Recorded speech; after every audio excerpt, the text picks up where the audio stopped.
Good morning, everybody. As Greg said, like the priesthood mass, there are places at the front for those coming in at the back, if you can't find a place at the back. And you'll be closer to the action if you come to the front as well. So my name is Philip Crowley. I'm the National Director for Quality Improvement in the HSE, and I'm very honoured to be chairing this morning's session and very pleased to see such an extraordinary turnout for today's very important event. We had over 2,000 people wanting to attend today, so we apologise to those who were unable to get a slot. It is being webcast, so many people will be either watching it now live or over the next 30 days. It will still be available on the web, so hopefully people will get a chance to gain the insights that we will be sharing today.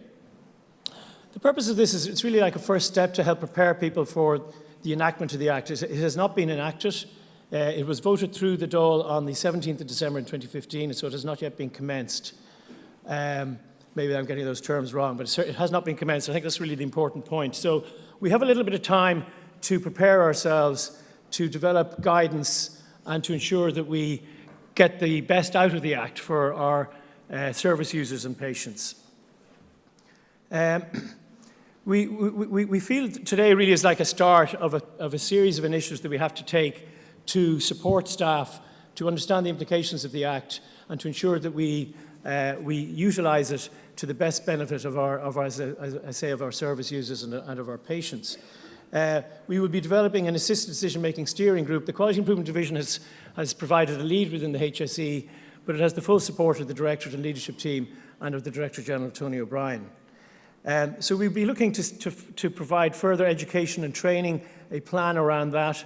We'll be looking to provide more information and kind of a blizzard of communications around this and a plan to implement the Act fully.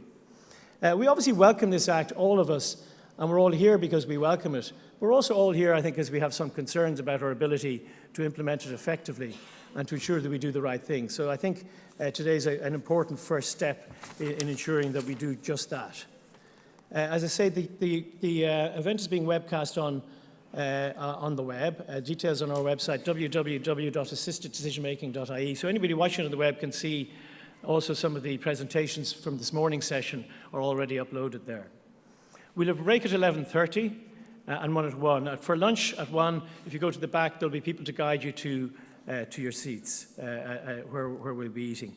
And for those with reduced mobility or any dietary requirements, specific dietary requirements, the Canal Cafe has a specific space reserved for you.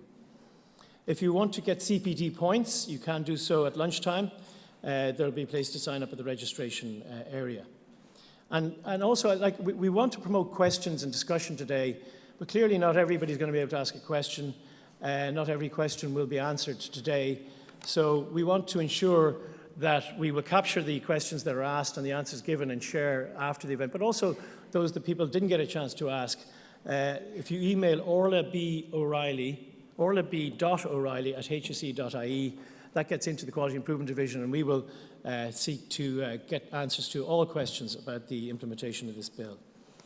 And before we just start the commencements in seriousness, I think there's a few people it would be very remiss for me not to thank. I'd like to thank Caoimhe Gleeson, Orla O'Reilly, and Angela Teisel from the Quality Improvement Division. I'd like to thank SAGE and all our colleagues in SAGE who've put so much work into this event. Often these events, particularly of this size, would be run by some kind of professional conference organisers. We chose not to do that. We just organised it ourselves. So I think hopefully it'll have a different feel to it for that reason. And I'd also like to thank our first speaker, Patricia Rickard-Clark, who's given us an immense amount of kind of wise advice and guidance as we prepare for today and onwards. And without further ado, I'd like to introduce Patricia. She's a solicitor. She's a former law reform commissioner. She is the chair of the She was the chair of the Law Society's Mental Health and Capacity Working Group. She's the chair of SAGE, and she was also the chair of the National Intersectoral Committee for Safeguarding Vulnerable Adults. I'd like you to give a round of applause for Patricia.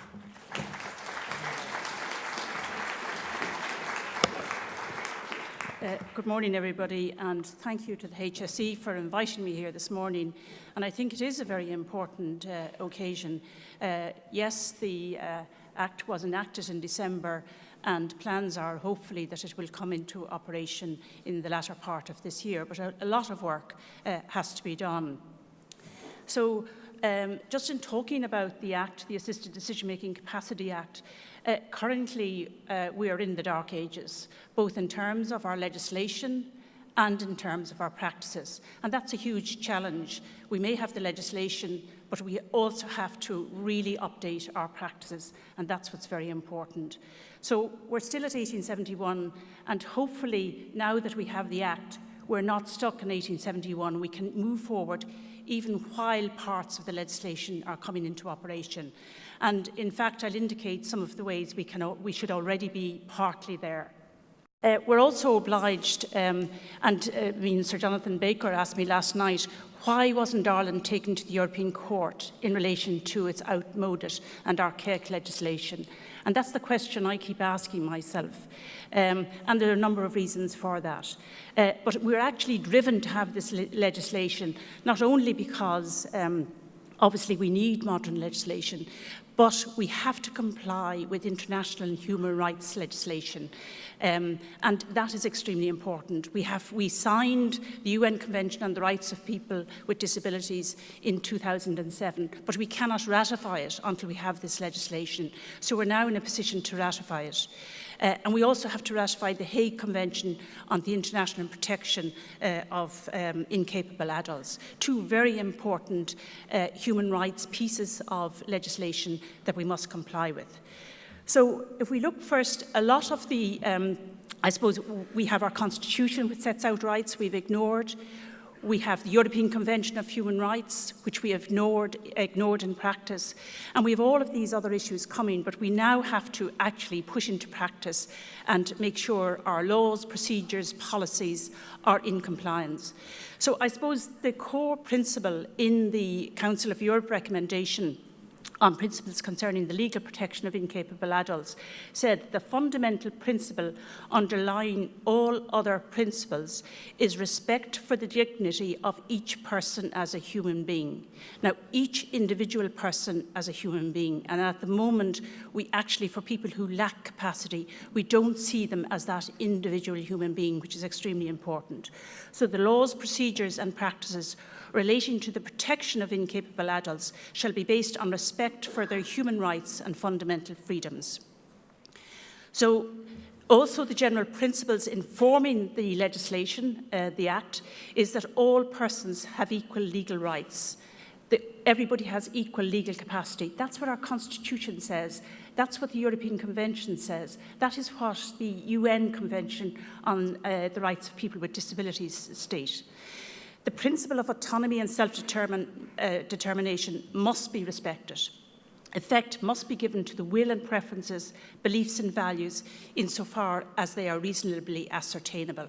So note the words, insofar as they are reasonably ascertainable. And I know a lot of questions on issues where people have very severe disability or decision-making inability. Any necessary intervention must minimise the restriction on a person's rights and restriction on freedom of action, and all persons have the right to consent to and refuse medical treatment. So I'm going to talk, first of all, about some of the existing structures we have and to point out what we've included in the Act and still some of the gaps that are left. But what we must do about those. And then I'm going to go on to talk about some of the details in the Act of capacity and how it is to be assessed, the overarching guiding principles that have to apply, the various different mechanisms, the court's jurisdiction, the very important new office of the Decision Support Service, and then the impact of the legislation.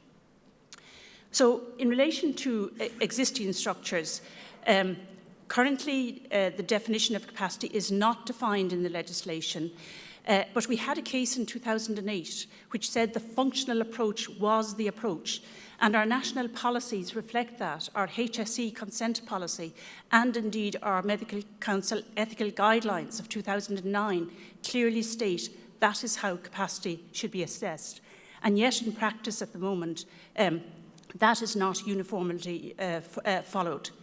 Then there is the presumption of capacity. Again, we have that in common law, but the legislation is now going to set out that as a statutory obligation.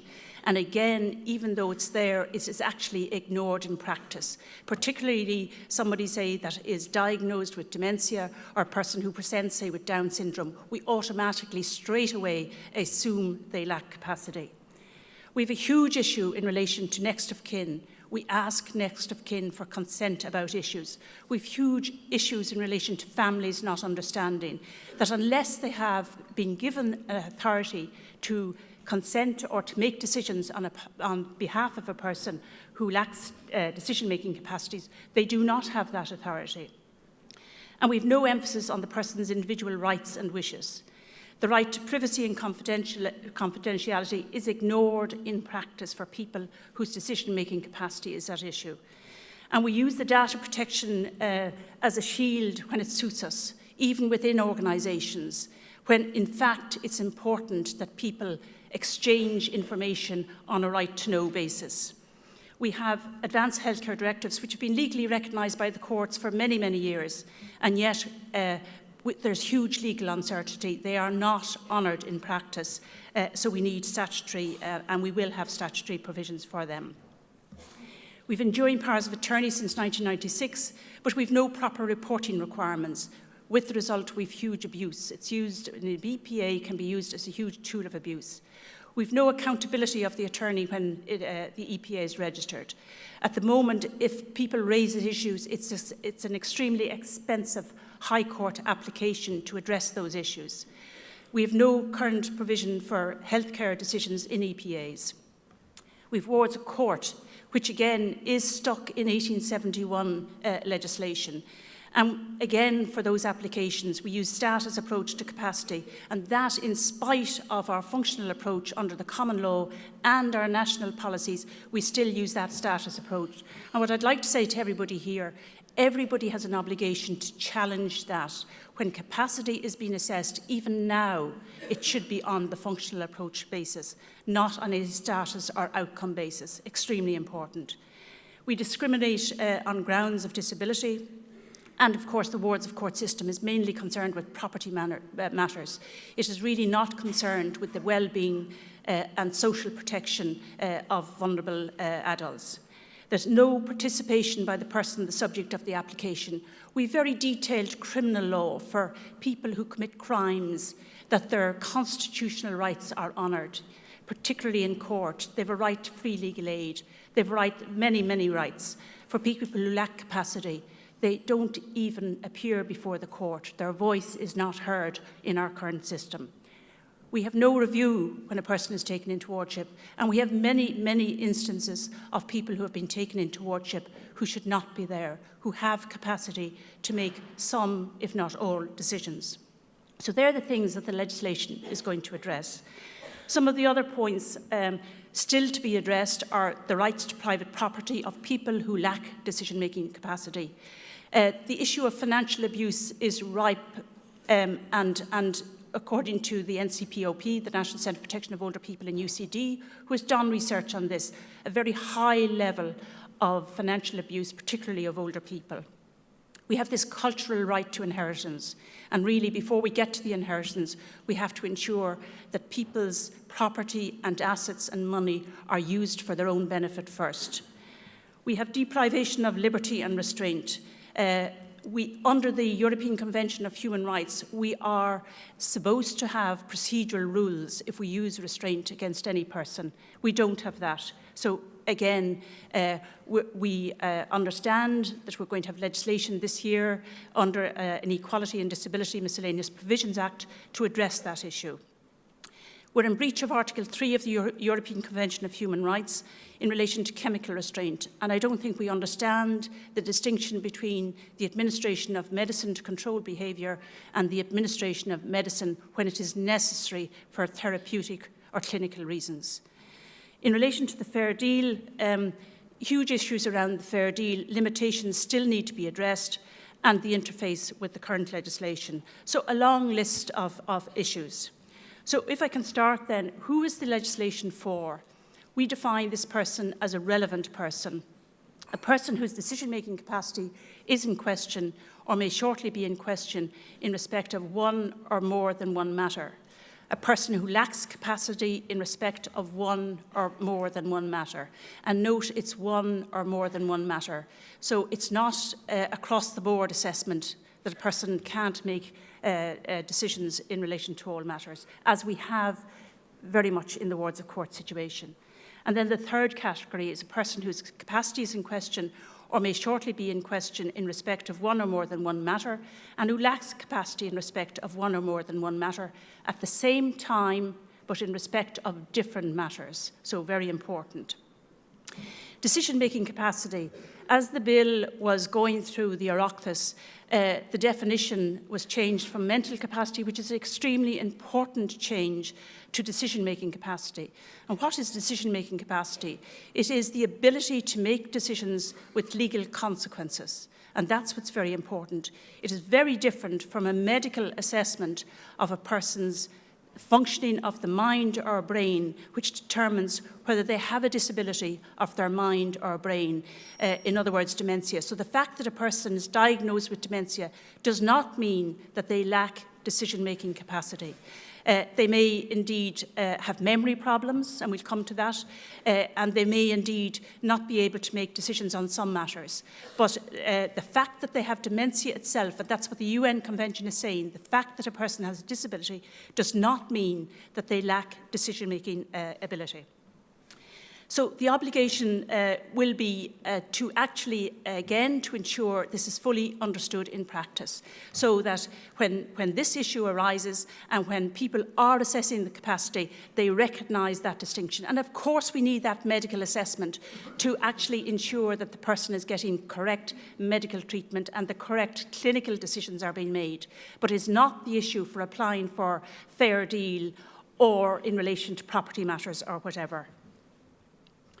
So a person's decision-making capacity, then, the Act provides it is to be construed functionally. As I've already said, it is already there in common law, it is already there in our national policies, and my understanding is certainly the national policies are being updated at the moment, I suppose to take into account some of the detail in the legislation.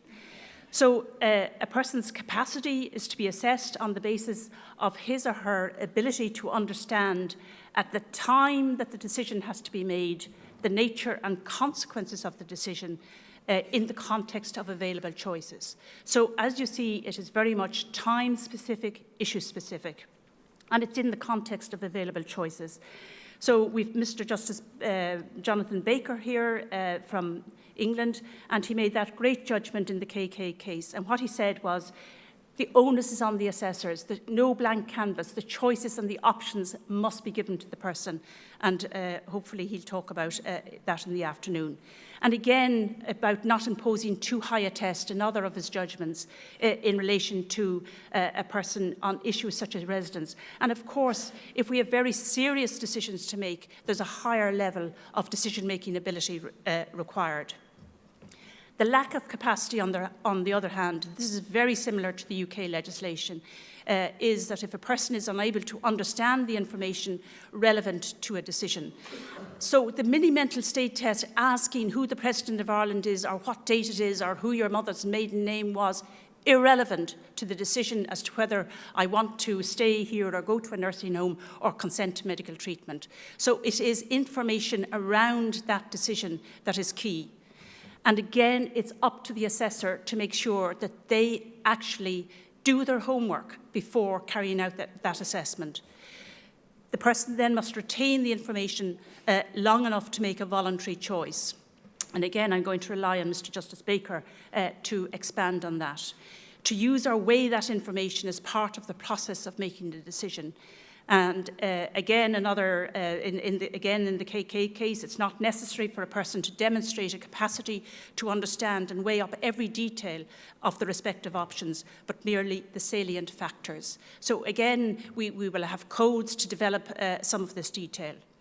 And then to be able to communicate that decision by whatever means. So again, if a person has had a stroke and they've speech aphasia or whatever, it's up to the assessor to actually make sure that facilities are in place, or if they have hearing or whatever, or if their decision-making capacity is at issue, to maximise and help that person to make the decision insofar as they can. So again, to hone in on the functional approach, the fact that a person lacks capacity in respect of a decision on a particular matter at a particular time does not prevent him or her being regarded as having capacity to make decisions on the same matter at another time. So again, make sure that assessment is being carried out at the highest level of functioning for that person, not when they are actually on medication, not when they're feeling not great or alert in the morning or afternoon or whatever time is not suitable for them. Choose the time where you can maximise the capacity. The fact that a person lacks capacity on a decision on a particular matter does not prevent him or her from being regarded as having capacity to make decisions on other matters. So again, issue-specific and time-specific. So again, coming to the information relevant to the decision, a person is not to be regarded as unable to understand information relevant to a decision if he or she is able to understand an explanation of it. Again, the onus being put on the assessor to make sure that the communication is appropriate and, in fact, the options are set out, the consequences are set out. And the information relevant to the decision includes information about the reasonably foreseeable consequences of each of the available choices, and indeed the consequences of failing to make that decision.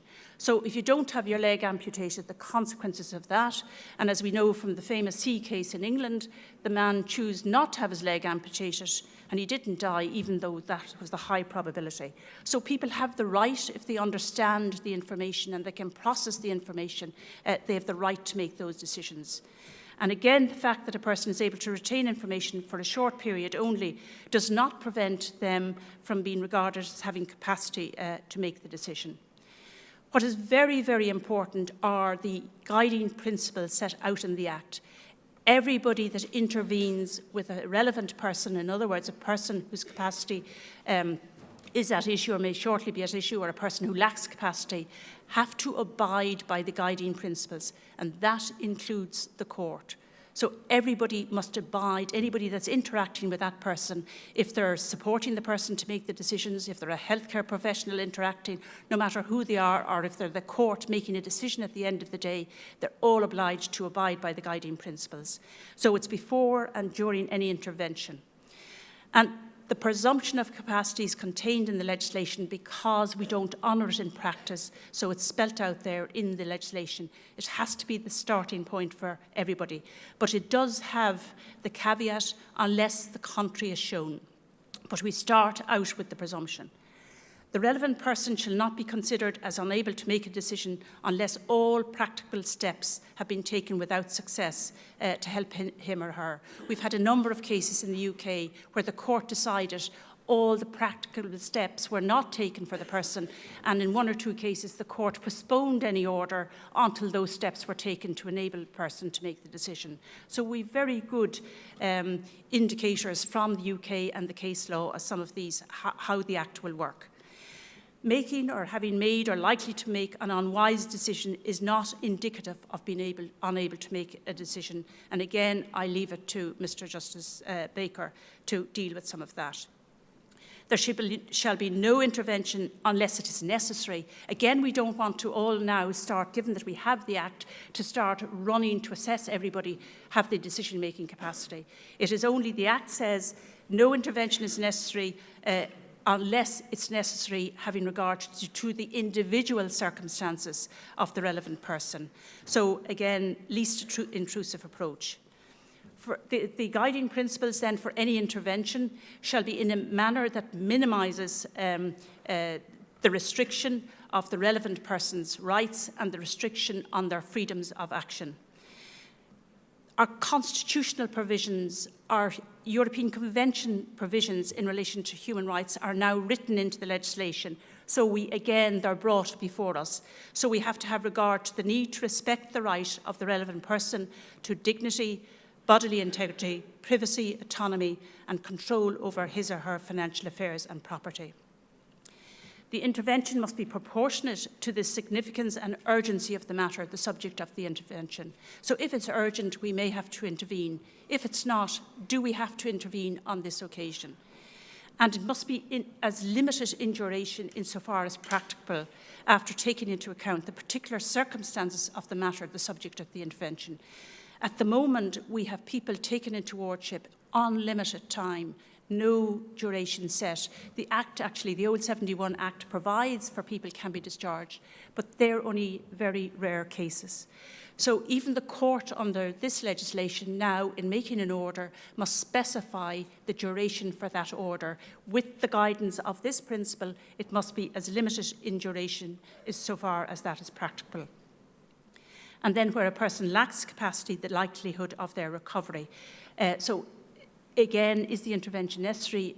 If they're, say, had elective surgery or something, they're not in a position to make a decision, but they're going to hopefully come out and get well. Can we wait for them to make the decision personally themselves? Very important. And then for the intervener, we must permit, encourage and facilitate the relevant person to participate in the decision-making, to improve their ability as fully as possible. And again, the onus is on us to actually improve our own communication skills and actually to know and understand the requirements of the Act that we have to carry out in relation to this person.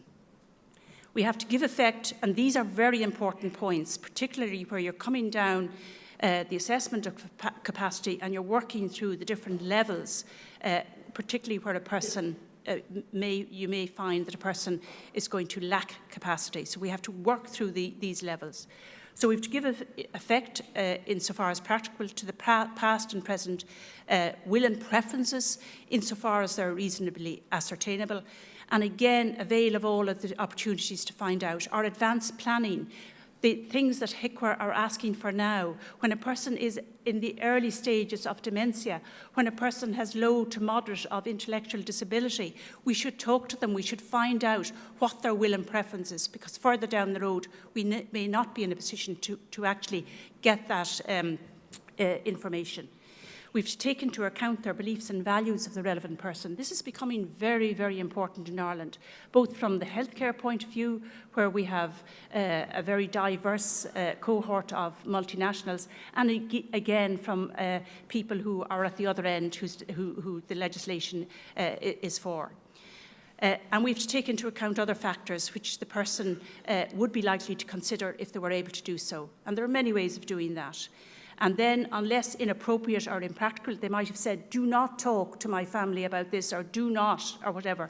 So, in other words, to honour their privacy and their confidentiality, but to consider the views then of any person that is named by the relevant person to be consulted, or a nominated decision maker in an EPA, an Advanced Healthcare Directive, an Assisted Decision-Making Agreement, in a Co-Decision-Making Agreement, or whatever.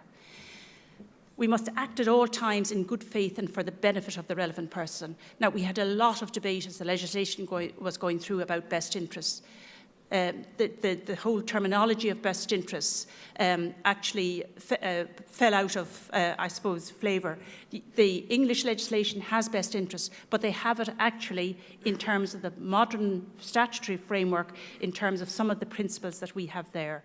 But we have decided to act at all times in good faith and for the benefit of the relevant person. So if you come down to the nth stage of your assessment, that is the judgment call then that maybe people have to make at the end of the day. If they can't ascertain will and preferences, they can't find out beliefs and values, and the judgment call then act at all times in good faith and for the benefit of the relevant person. And the intervener then in making any intervention must consider the views of other people. And obviously advocacy is key in all of this. We've SAGE, who Philip mentioned earlier, Advocacy Service for Older People, with the National Advocacy Service, we've other advocates. So that independent advocate is going to be very, very important in the scenario in relation to people. Hopefully Mr. Justice Baker will mention the independent mental capacity advocates they have under a statutory base in their legislation.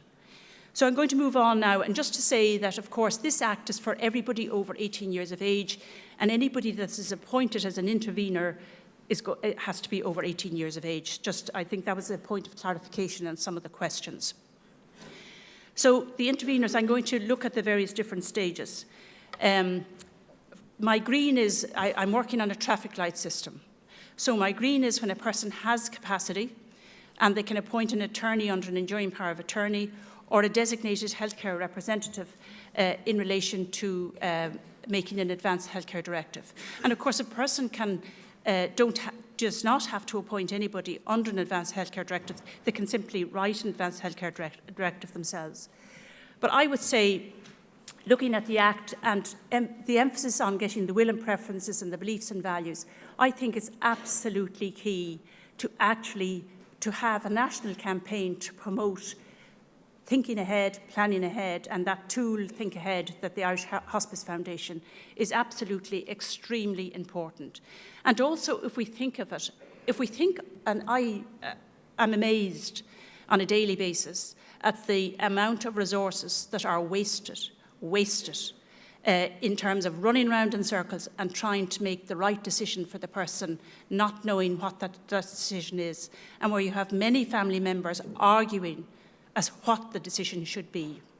Whereas, in fact, if we had an enduring power of attorney or an advanced healthcare directive, and we spent all of that wasted resources on care of people who need it, we would be very well served. And I don't think that message has got through to, if I can call it, the powers that be, or indeed the public in general.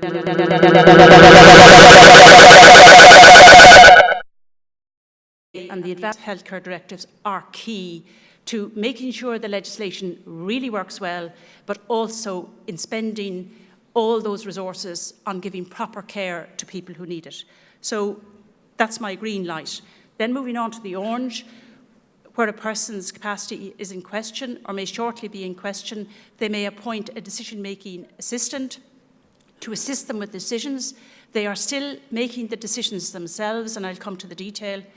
But they need assistance in getting information or whatever. And then we have, again, where a person's decision-making capacity is in question or may shortly be in question, they can appoint a co-decision maker.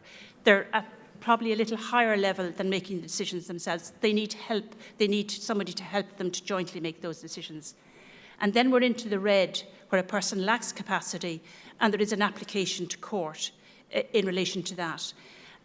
But the court note that the legislation specifically provides before that intervention, the court must have regard to any enduring power of attorney made by the person or any advanced healthcare directive. So recognising the right to autonomy and self-determination and making sure that the court must find out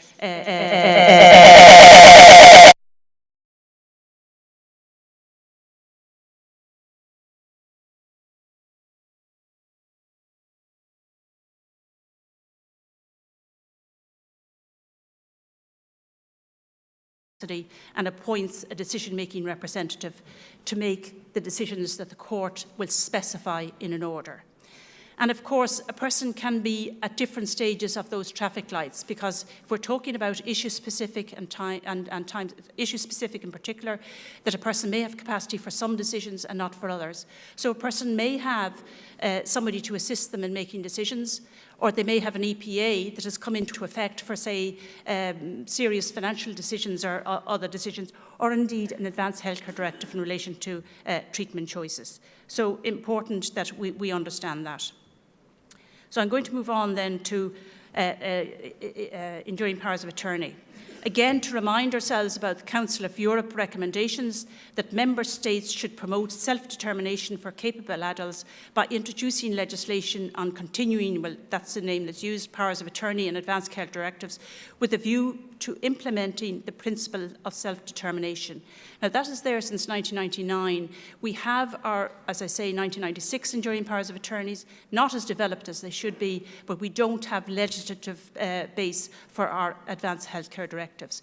We also have another Council of Europe directive in 2014 in relation to older people, which this point is absolutely drummed home to us on, that we have to allow older people and encourage older people and facilitate older people when they have capacity to plan for the eventuality when they may lack capacity. So I'm going to talk about attorneys then appointed under the 2015 Act. There will be the functional attest capacity that they must abide by, and in fact that assessment very necessary. Even as I say now, under the 1996, the functional test should be applied, but I know in practice it's not always applied. The guiding principles will apply under the 1996 enduring powers of attorney. It is not applied. Once the attorney, the EPA is registered, the attorney takes over and does not look to the donor of the power to participate in any decision making. But the guiding principles will apply also to EPAs. So participation by the donor, even if the EPA has come into effect. And in fact, it may be found that the person has the capacity to make a particular decision. Personal welfare decisions will be expanded to include healthcare decisions. The circuit court will be the court where if there are issues in relation to EPAs, that the application will be made. Currently, as I've already said, under the 1996 Act, it's an expensive High Court procedure, and I'll come back to that. Again, under the 2015 Act, the issue is this attorney a suitable person? And certainly during the Celtic Tiger years, I and some of my colleagues certainly experienced very unsuitable attorneys who were investing in property in Bulgaria and elsewhere, 1.4 million in one case of an elderly aunt who was left without no money for her care. So is this person a suitable person? Very important question. So there's a detailed list of who is ineligible to be an attorney and who will be disqualified.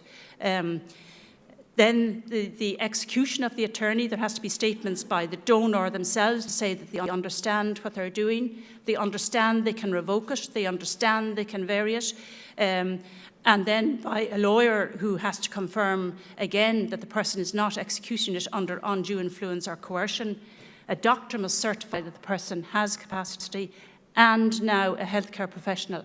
And I think that is very important. It's one of the things that the Law Society made representations for, because in the huge area of intellectual disability, it's the healthcare professional that's working very much on a day-to-day with the person that is really in a position to maximise that person's capacity and to ascertain whether they have capacity or not. And then the attorney must also make statements, which I'll come to. It does not enter into force until the donor lacks capacity in relation to the relevant decisions, and the instrument creating the EPA has been registered. Again, a huge abuse in the last few years. People have executed enduring powers of attorney which were not registered. So if somebody comes in and presents themselves in a nursing home or a hospital or care centre or whatever and says, I'm the attorney, their word was accepted. They weren't asked, we'll produce the authority. Where is it? Is it certified by the court? So again, very bad practices have to be done away with. So the scope of the authority under an EPA, under the 2015 Act, will be that a person can confer general authority to act on the donor's behalf in relation to all or specified parts of the donor's property and affairs, and authority to do specified things on the donor's behalf in relation to the donor's personal welfare, which will include healthcare and property and affairs. So note the distinction: general authority for property and affairs, but you must specify in relation to personal welfare. And of course, in either case, the donor may insert conditions or limitations or restrictions on that. The scope of the decisions then that the Act, so the scope of the authority is previously, so whether the person gives general authority or specified authority, but the Act sets out then the scope of the decisions that can be included in an EPA. So in an EPA, even though healthcare decisions are included there, the Act provides that an EPA shall not include decisions relating to the refusal of life-sustaining treatment. Now, that's an extremely important point. Therefore, you need very much your advanced healthcare directives. or which is the subject of an Advanced Healthcare Directive. So again, the legislation is looking at the Advanced Healthcare Directive for those treatment choices. And my own view is that actually, now that we have both the Advanced Healthcare Directive and the EPA, we should ensure that both of those are made by people, and that we shouldn't have detailed treatment decisions in an EPA. We should have the personal welfare to include the application for social welfare for where a person lives or whatever. But all the treatment decisions should be in that Advanced Healthcare Directive. And to the extent, in fact, the EPA will include those decisions, they be deemed null and void. But extremely important. So those two issues, two tools, so to speak, are important. There's a provision for registration, and on receipt of the application, again, the onus on the Director of Decision Support Services, which is not there at the moment, to carry out reasonable inquiries to ensure that the criteria under the legislation is met and that the attorney is a suitable person. And again, details of all existing advanced healthcare directives, again, looking at what other decisions people have made. The Director will establish these slides. You will hopefully get them, so I'm going to, the information is there, but there is a registration procedure. But what is very important under the 2015 Act, which is not under the 1996 Act, is that an attorney must now make reports and keep proper accounts. And again, under the 1996 Act, there was no requirement. There was a requirement in the Act, but was no reporting requirements, and people did not do that. So that will be there. People appointed under the 1996 Act, they are going to continue if they're made, and accept that in relation to complaints made to the Director can actually carry out an investigation if the attorney isn't suitable or whatever. So a very important provision in relation to those 1996 EPAs. Dr. Siobhan O'Sullivan is going to deal with Advanced Healthcare Directive, so I'm moving on then to the other issues. So the first is the decision-making assistant, a person who considers their capacity to be in question or may shortly to be in question, as I've said earlier, can appoint somebody, a decision-making assistant, to assist them in getting information, and they can appoint somebody by execution a decision-making agreement.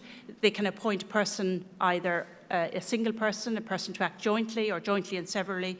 And also that agreement, of course, can be revoked at any time by the appointer and the assistant, and there are no reporting requirements. Remember what I said, the person still has the capacity to make the decisions, so therefore they're exercising their autonomy.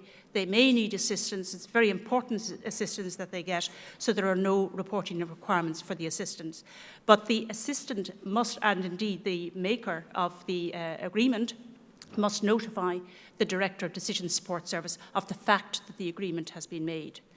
The function then is to obtain relevant information for the person, explain the relevant information to the maker of the agreement if that is necessary, ascertain the will and preferences, to assist the appointer to express a relevant decision, because again, a person may have other disabilities that prevents them from communicating or expressing, but they may have huge capacity, and endeavour then to ensure that the appointer's relevant decisions are implemented. So that's the function of the assistant.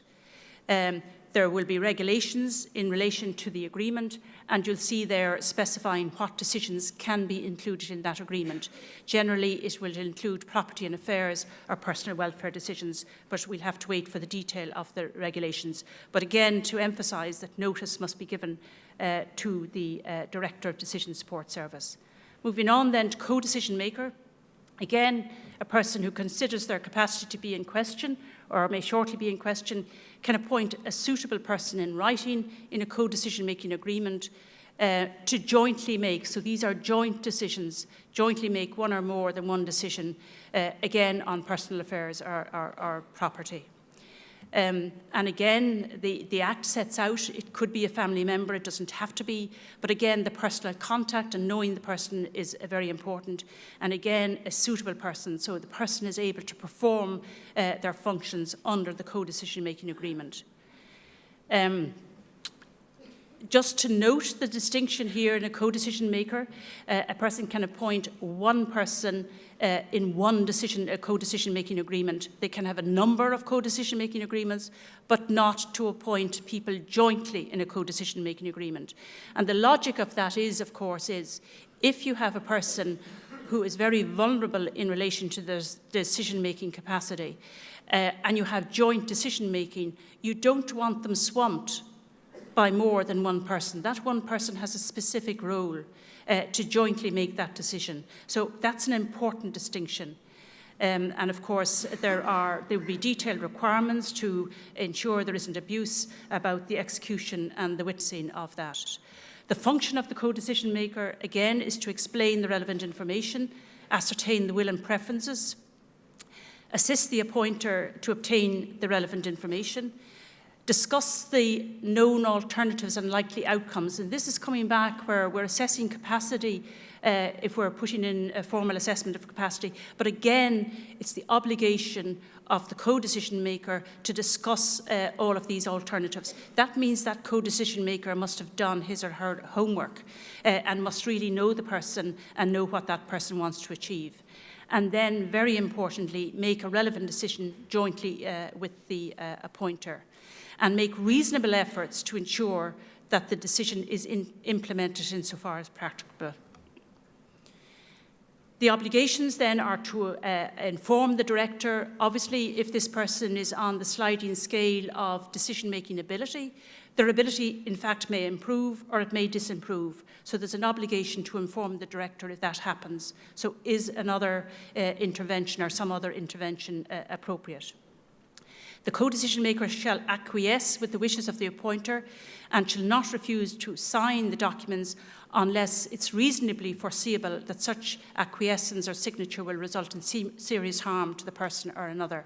So once they sign up and agree to that agreement and once it's registered, the co-decision maker should acquiesce with the maker of the co-decision making agreement.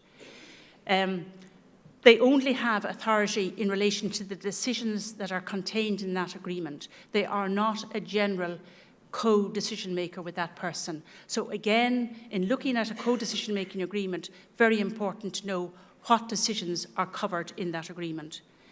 And again, where there's more than one co-decision making, the co-decision maker shall exercise their functions in a manner which is not inconsistent with the functions of another co-decision making agreement. So as I said, you can't have people jointly appointed in one, but you may have a number. There is provision for registration. The registration process is a bit like the EPA process, and the co-decision making agreement will not enter into force until it is registered. And then we have a statement by various people, again, that they understand, again, a statement that the guiding principles actually, that the co-decision maker will understand and implement the guiding principles and understand the reporting obligations. Director then will review the application and if necessary and if there are any objections will carry out inquiries. But the effect of the registration is that a person then cannot challenge that agreement on the grounds that the appointer did not have capacity. Once it's registered, it's gone through that process, the director has satisfied him or herself that it's a valid agreement, that it wasn't executed under undue influence, coercion or whatever, then that agreement should stand. And then a relevant decision made otherwise than jointly is void in relation to that particular decision if there is a co-decision making agreement in relation to it. The Director's Decision Support Service shall have a register of, again, co-decision making agreements. So again, if a person needs to know the contents or needs to know that a co-decision making agreement has been made, can in fact get that information from the Director. The Director has the obligation to review these agreements. And again, statement will be required as to capacity when they're being reviewed. The co-decision maker must report to the Director, and of course they can be varied and revoked, of course, as well. Moving on then to the red traffic light. As I said earlier, the court can make a declaration that is relevant, that the relevant person lacks capacity. The court can make an order if it's satisfied one making the decision if the matter is urgent and it's expedient to do so. Or it can say, look, if the court makes this order, it is sufficient, we don't need to go further. They can make an order appointing a decision-making representative, and again, to emphasise, the court has the obligation to find out if there is an EPA or an advanced healthcare directive in relation to some of these matters, and if there is, obviously they will come into force, and then is it necessary to appoint a co-decision maker or for the court to make a decision in relation to other matters. Again, in appointing the decision-making representative, the court must have regard to the known will and preferences of the relevant person, the desirability of preserving the existing relationships within the family, the compatibility of that relationship, and as we know many times that is a huge issue in families. So again, the Act is spelling that out. And again, whether the proposed person is able to perform their functions. Again, we seem to have a situation here where people are taken into wardship and the most inappropriate, unsuitable person becomes the committee of that person. So very, very important. And again, the whole issue of any conflict of interest. Those inquiries are not made at present. The court will set out the powers for a co-decision-making representative in a co-decision-making representation order. That order also will be filed with the Director of Decision Support Service. The court will impose duties and attach conditions and the time period in which this order is to apply. So again, the limited duration insofar as possible. May appoint more than one person for different decisions. You may have a very good person that can make personal welfare decisions or indeed minimal healthcare decisions, or you may have actually another person where there's a large assets or property portfolio who are much more suited to perform that function. And again, the court can specify whether these people, whether they appoint them jointly or severally, or jointly in respect of some decisions and severally in respect of others. So important provision. The court shall require the representative to sign a statement that he or she understands and will undertake to act in accordance with the powers conferred by the court and the duties imposed by the court. We don't see that at the moment. And again, I suppose the legislation is reflecting the abuses that are happening at the moment and trying to ensure that those abuses will not be perpetrated under the new legislation. And again, that decision-making representative must sign a statement that they will comply and act in accordance with the guiding principles. Now, if there is no suitable person, the court, of course, will require the director. The director will have a panel of people that obviously the panel will have been interviewed and ensure that they are suitable people to act in the situation. And the Act also provides that obviously the court can appoint a family member, say, to make some decisions, but may in fact look to another panel member or director in relation to decisions of managing property and assets. And this is where a lot of abuse, as I said earlier, takes place. So the scope of the authority for such a representative, such a person cannot prohibit contact with others, and I'm sure you all know around the room, I'm the committee, I'm the attorney, this person can't see that family member or whatever. So clearly, the Act is setting out that issue. The authority is confined to the decisions included in the court order and again cannot make decisions on life-sustaining treatment, either with regard to consent or refusal. So we've an EPA cannot make decisions on life-sustaining treatment. We've decision-making representative cannot make decisions on life-sustaining treatment. That will be for an advanced healthcare directive or the court, and I'll come to that. And again, a register shall not restrain the relevant person or administer a medication. But I've said those issues of deprivation of liberty and chemical restraint have to be addressed fully, and they're not fully addressed in this legislation.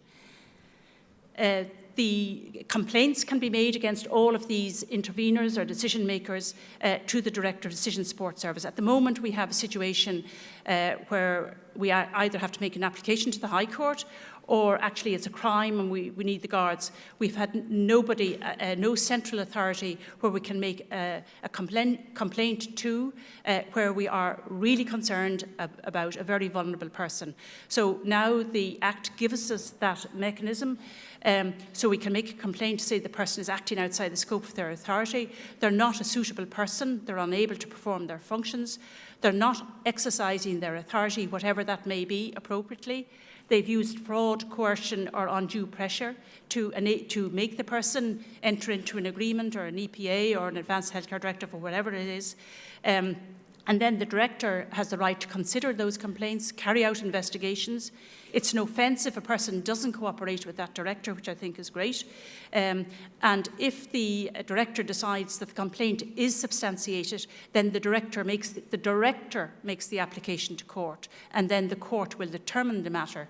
And that may be, say, in relation to an attorney, to revoke the power, to actually tell the person they're not suitable and they have to stand down, and indeed in relation to the other matters as well. So I think that's a very, very useful provision. Court jurisdiction then, the Circuit Court shall have exclusive jurisdiction for the purposes of the Act. At the moment we have, in the wards of court, we have actually jurisdiction with the High Court and jurisdiction with the Circuit Court. It's based on a property valuation, which is very archaic. So most of the applications actually go before the High Court. But what this Act is saying is it's a Circuit Court. If you jump to the end of the slide, you'll see specialist judges. We have a panel of 6 specialist judges at the moment. They will be the people tasked with making decisions, and that is great. So in other words, not in the queue for the General Circuit Court, which is an extremely busy court, and also judges in that court are hopping from one subject matter to the other. Here we will have specialist judges who hopefully over time will be very well versed in the Act and make very good decisions in relation to vulnerable people. However, the High Court jurisdiction is retained for certain issues in relation to if a person hasn't made their advanced healthcare directive in relation to their wishes with regard to refusal of or consent to life-sustaining treatment, and when the person lacks capacity, that issue is a High Court decision issue. So life-sustaining treatment is a very serious decision, obviously, so the High Court's jurisdiction is there. Also, in relation to a person who lacks capacity, if in relation to organ donation from that living donor who lacks capacity. Under our organ donation legislation, when a person is dead, family members can consent. This is saying where the person lacks capacity and they're a living donor, that is a matter of a decision for the High Court. In relation to advanced healthcare directives, and I'm sure Dr. Siobhan O'Sullivan will deal with this, High Court if there's pregnancy issues and decisions there. And in review of wardship, the High Court, where they are the wardship court, they will be dealing with that. We have a situation under the Mental Health Act where, even though we have now a situation under the Mental Health Act where there is a review of involuntary detention for people who suffer from a mental disorder, for people who are wards of court, they were excluded, believe it or not, from that Mental Health Act review, and they still come under the old 1946 Mental Treatment Act. So obviously that the High Court is going to review all of those orders. And then we have Hague Convention, and I'll just mention that, very important. I mentioned it earlier. We all travel and move from jurisdictions, and certainly my information, the HSE has to deal with this quite a bit. A very interesting case in the recent past for an Irish person who wanted to return home and was homeless, and said to the Court of Protection in England his wish was to come to Ireland. So the Hague Convention, so do we honour the court order, the English court order? And of course we do. And again, we would like to see that our orders are enforced in other jurisdictions, and there's a mechanism in the Act to comply with the legislation and indeed the Hague Convention. So the court then, just to emphasise that apart from an application with regard to a declaration as to whether a person has capacity, there can be an application by the relevant person themselves as to their lawfulness of any intervention that is proposed to be made in respect of them, or a family member or somebody, an advocate, or anybody can make that application to court. The court can make an interim order in relation to any matter. And very importantly, the court has reason to believe, if the court has reason to believe that the relevant person lacks capacity, and in the opinion of the court, it is in the interest of that person to make an order without delay, even though there hasn't been a determination of whether they lack capacity or not. The court has jurisdiction to make an order. And that actually was an issue that came up in that F case in the UK, where the district court judge actually refused jurisdiction on the basis that there was no determination of capacity. But it went to the High Court, and the High Court decided no, that this was a specific provision where it was necessary for the court to make an order in those circumstances, even though a final determination had not been made. Very importantly, we've no review under our existing wardship.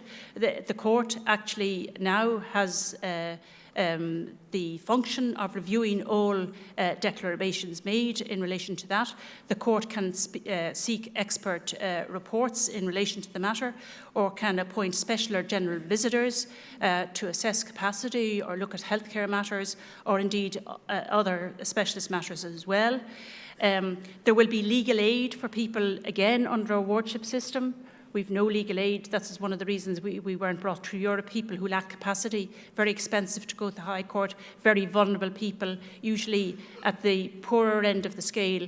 So the legislation does provide for legal aid, and there will be a panel of legal representatives similar to under the Mental Health Act, which will be administered by the Legal Aid Board. But more about that, there will be a charge for people who can afford to pay it, but they will not be in a queue waiting, obviously, for legal aid, because there can't be a queue. If decisions have to be made for very vulnerable people, they have to be made very urgently. And the appointment of a court friend. So if a person chooses not to have legal representation, the court can actually appoint a court friend, or recognise an advocate as that court friend, or recognise an advocate not even as a court friend, as a person who's there for that person. So all very important provisions. We'll have a review of wards of court, and that review must be carried out within a 3-year period. Now, that's a period set in the legislation, but obviously people should be preparing for that now, and anybody that you know who is a ward currently, you should be making sure that you understand what that review process is all about, and preparing people. Obviously, there will be rules of court devised in relation to how the application should be made. A person can make the application themselves, or any other person who has an interest in the person can make the application. If that person, and of course the legislation is recognising there are people in wardship who have capacity. So if the person has the capacity, they will be discharged and their property returned to them. And if they lack capacity, the court then, the wardship court who is reviewing this, will make an order under the Act as to whether they lack capacity, and make appropriate orders as to the mechanisms that should be put in place in relation to that person. So is it a co-decision-making agreement? Can they actually do an EPA or an Advanced Healthcare Directive at the very initial stage, or should a decision-making representative be appointed? The court then will direct the Director of Decision Support Service to take over the supervision in relation to any intervenors in relation to those wards who are discharged. And when all the wards have been reviewed and put into the new system, the 1871 Act will be repealed finally, and we'll celebrate that. I've already said existing wards who are detained, and also, the legislation provides in relation to the legislation that people who come under the Mental Health Act and who are involuntarily detained, the mechanisms under the Mental Health Act in relation to their involuntary detention will still apply, but actually in relation to their capacity, it is the Assisted Decision-Making Capacity Act.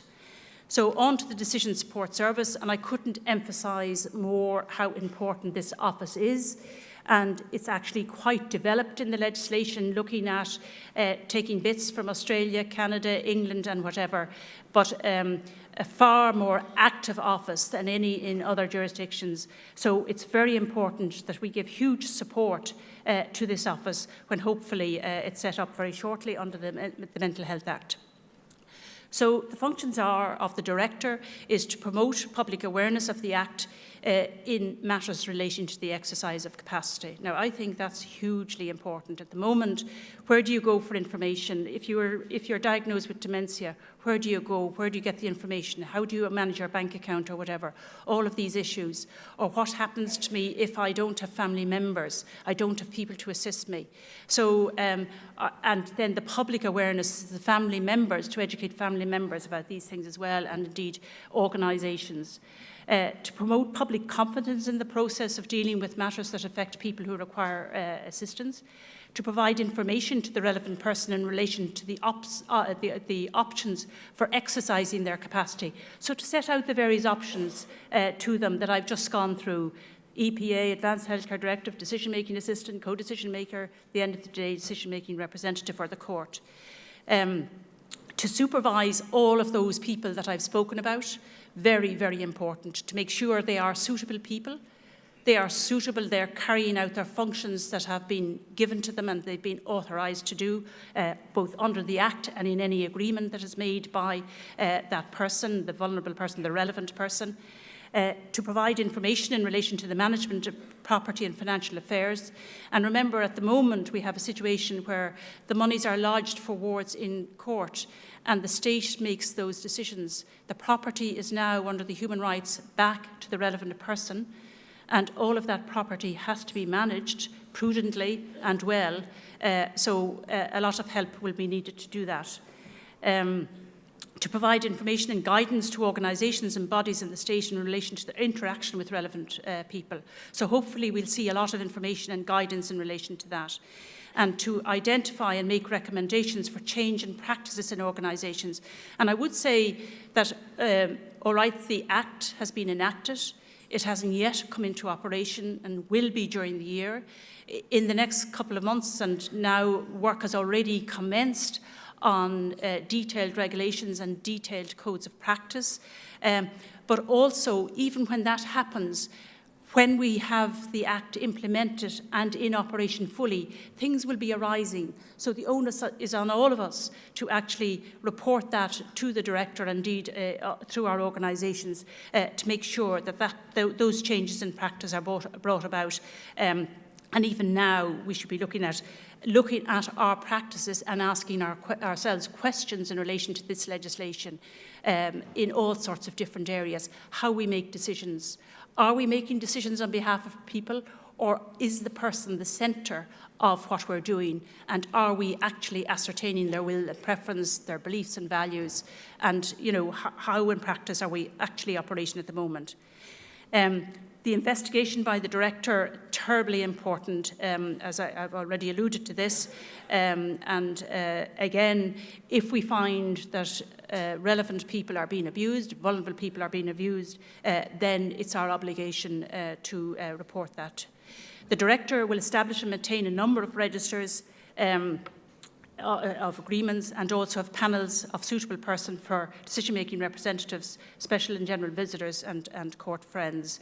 And again, the whole purpose of the registers in terms of co-decision-making and joint powers of attorney is that people can get information, can find out what authority those decision supporters have, and then they can operate under that. The Director also has that extremely important function of preparing and publishing codes of practice, and requesting another body to prepare and publish codes of practice and approve those codes and incorporate them into as to the national codes of practice, and to consult then with other bodies. Very important, the code of practice shall be admissible in legal proceedings. So the codes of practice will be very important. That has been an argument in many areas like mortgages or whatever, where we have the central bank code. Are they admissible in legal proceedings? So very important to get that into the legislation, and people will be judged on that as well. The Hague Convention I've mentioned, a very important issue. So the key implications then in practice, these are statutory obligations, and I hope that I've emphasised that.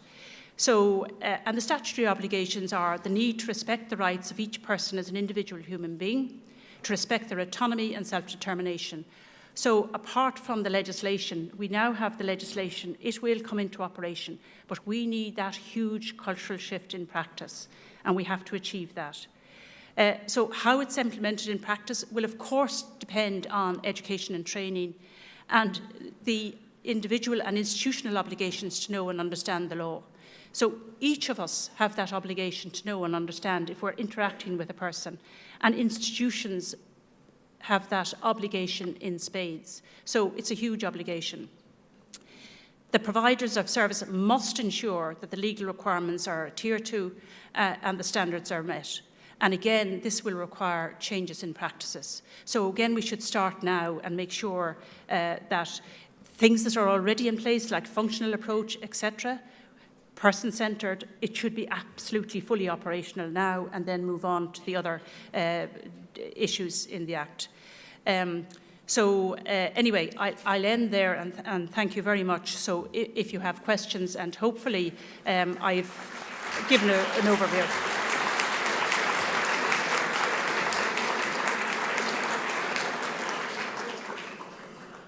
Thank you very much indeed, Patricia. Very comprehensive and challenging presentation. I think we weren't aware beforehand. We're aware now of what we need to do, I think, in order to prepare properly for the commencement of this Act, and we need to start now. I think it's important that we have time for questions. We've about 15 minutes, maybe a little bit less. We have some microphones, I think. Yes?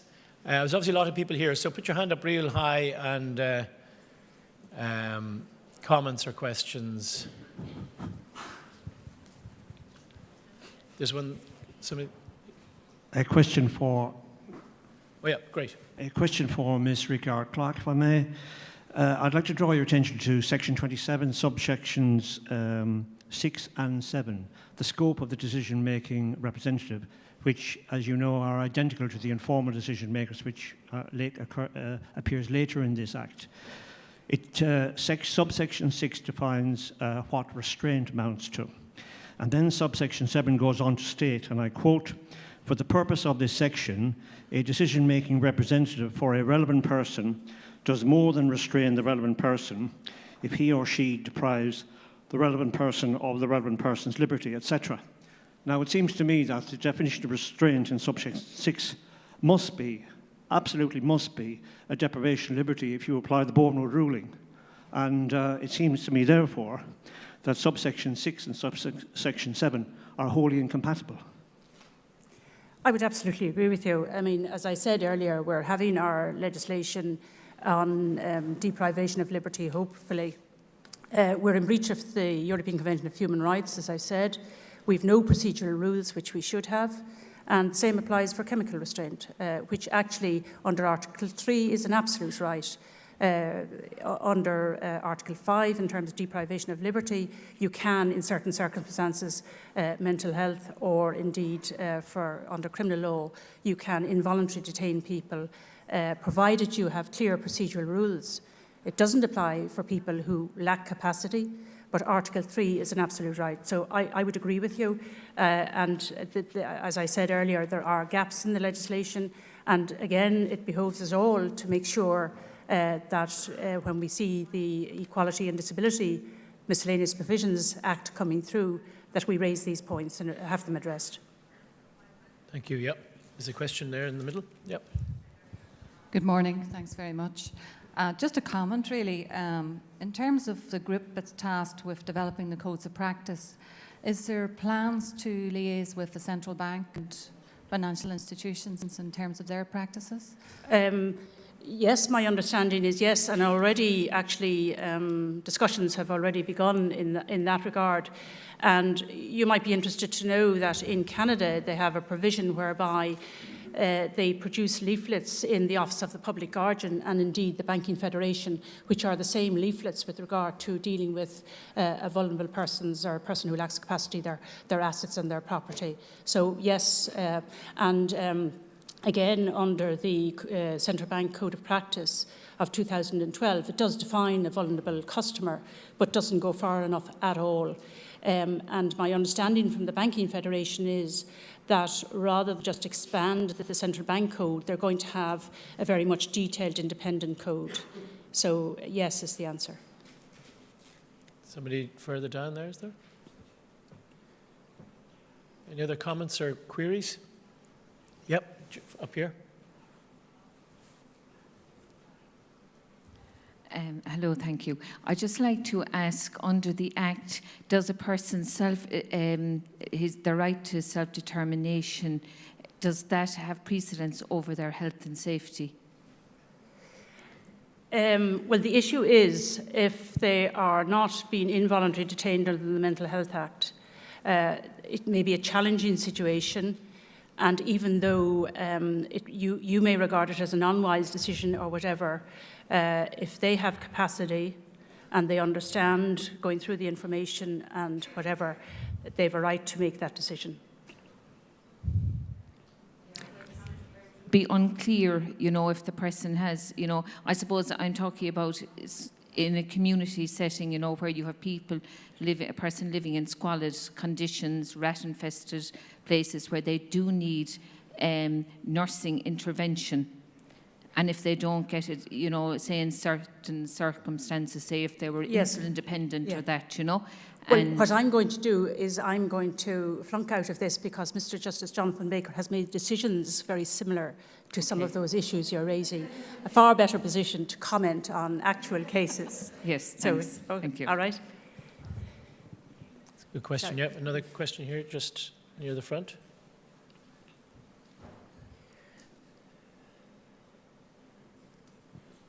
Thank you. I'm just wondering, you talked about making decisions not based on the best interest principle, but rather in good faith and for the benefit of the relevant person. Could you just explain briefly the difference? There has been a huge debate in relation to, say, a doctor in particular making decisions in the best interest of the person, and the doctor usually makes it what he or she thinks from their own perspective is in the best interest, not necessarily in the best interest of the person. So in other words, if they disagree with the person who says they don't want treatment or whatever, they decide to make the decision in the best interest. Now, there's a long history of best interests in jurisprudence, and we had the Boland test, and the Boland test was thrown out in the European Court, whatever.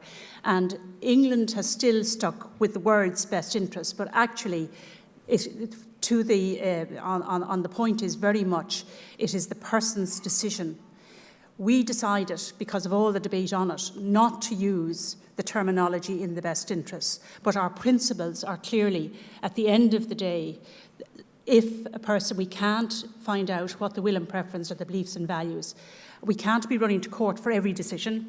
We have to make clinical choices or decisions in whatever. So whoever is interacting with that person then has to make that judgment call, as I said, and that is, and we use the terminology in good faith and for the benefit of that person. But having ascertained will and preference, and so insofar as we can, talk to people to try and ascertain what the person would want and all of that. Yep, question here. Good morning. Thank you very much for a very informative presentation. I'm a consultant geriatrician, and a lot of my work in dealing with patients, my question relates specifically to the Fair Deal scheme, and the current stands for those applying for ancillary state support, where I am asked to sign the Form 4 with regards to it obviously is issue specific in that it's understanding of application for the nursing home loan.